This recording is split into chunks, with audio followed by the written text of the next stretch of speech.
नंदुरबारसारख्या आदिवासी बहुल परिसरात युवक संघर्षाच्या परिस्थितीतून यशस्वी होण्यासाठी जी झुंज देतो त्या झुंजीची ही कहाणी। या मुलाची आई भाजी विक्रीचं काम करते। त्याचे वडील एका बांधकामावरती बांधकाम मजूर म्हणून काम करतो।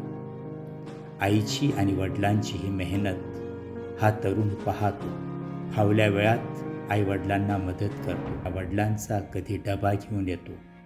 आई वडिलांच्या मेहनती जाणीव ठेवून मुलगा झिटे पाटील महाविद्यालयात FYBSCच्या वर्गात प्रवेश घेतो। मन लावून आपला अभ्यास करतो।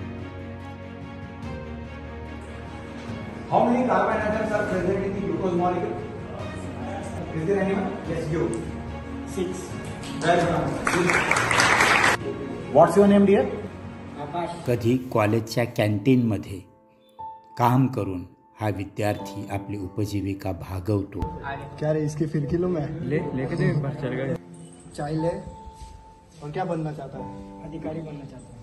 तू हे भाई ये देखो IAS से बनेगा। याच कॅन्टीनमध्ये तरुण मुलं त्याची चेष्टा करतात, कुचेष्टा करतात, त्याच्या परिस्थितीवर हसतात।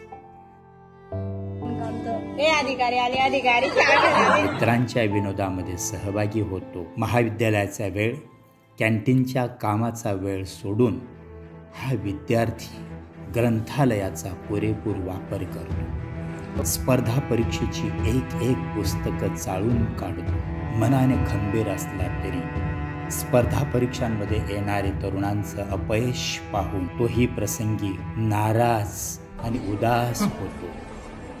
चला आकाश पाटील। आणि तो एक दिवस स्पर्धा परीक्षेच्या तयारीत यशस्वी होतो।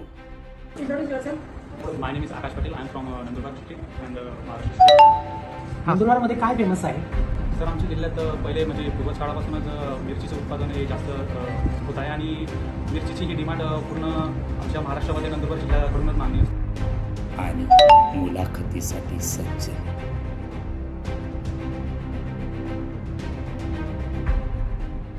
की बहुना मुलाखत देऊन स्पर्धा परीक्षेत यशस्वी होऊन एक दिवस तो यशस्वी अधिकारी होतो आणि त्याच्या जीवनाची खऱ्या अर्थानं सार्थकता होते।